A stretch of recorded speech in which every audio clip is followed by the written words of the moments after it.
चाह गई चिंता मिटी, मनवा बेपरवाह, जिनको कछु न चाहिए सोई शहंशाह।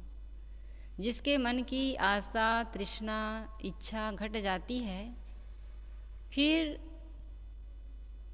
उसका मन आनंदित हो जाता है।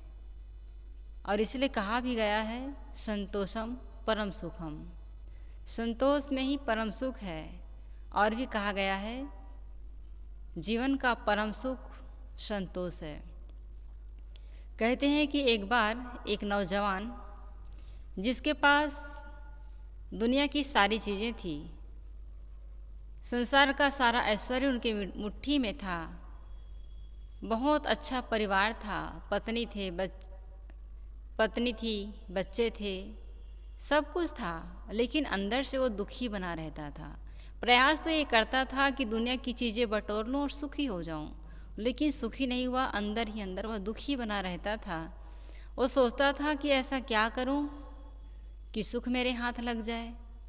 और सच पूछा जाए, यदि सुख बाहर खरीदने की चीज़ होती तो सुख बड़े बड़े धनपतियों के हाथ में होता।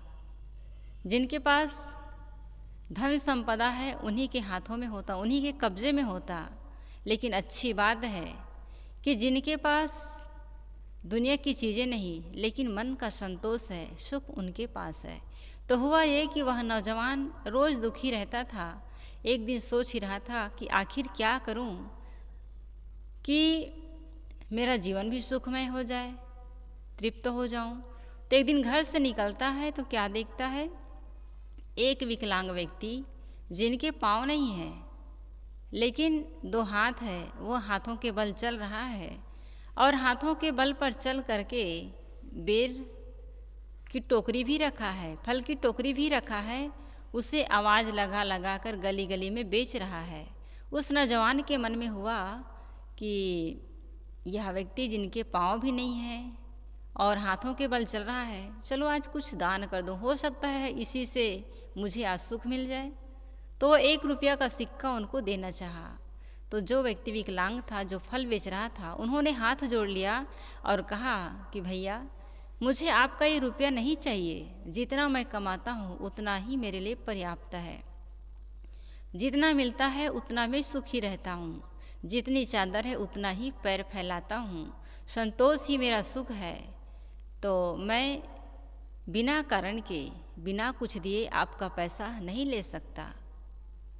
तो जैसे ही उस विकलांग व्यक्ति ने कहा कि मेरे पास जो कुछ है उसी में मैं संतुष्ट हूँ और उसी से मैं सुखी हूँ, तो मानो सामने वाले उस नवयुवक को एक सुख का राज मिल गया, सूत्र मिल गया, और वो समझ गया कि वाकई में संतोष ही सुख है।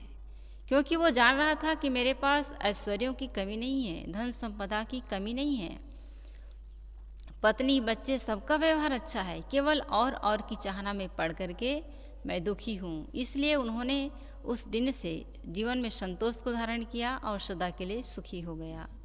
तो संतोष हमारे जीवन का परम धन है और इसे हमें अपने जीवन में लाना चाहिए। कितने लोग कहते हैं संतोष कर लेंगे तो विकास रुक जाएगा, कुछ नहीं कर पाएंगे, लेकिन बात ऐसी नहीं है। संतोष का तात्पर्य होता है वर्तमान में हमें जो मिला हुआ है उसमें तृप्त रहें और जो प्राप्त नहीं है उनकी तृष्णा का त्याग करें।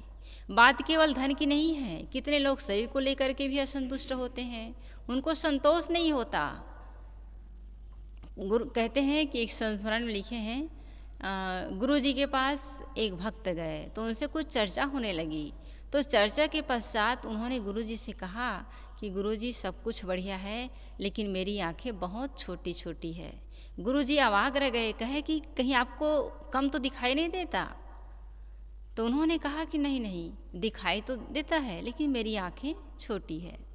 गुरु जी हंस पड़े और उन्होंने कहा कि आंखें छोटी है तो इससे क्या होता है, आखिर रोशनी तो वही है। लोग जैसे दुनिया को देखते हैं तुम भी देख रहे हो। तो कहने का मतलब है कि आदमी छोटी छोटी चीज़ों को लेकर के दुखी होता है। कोई सोचता है कि मेरा रंग गोरा हो जाता, मैं काला हूँ, इसलिए दुखी है।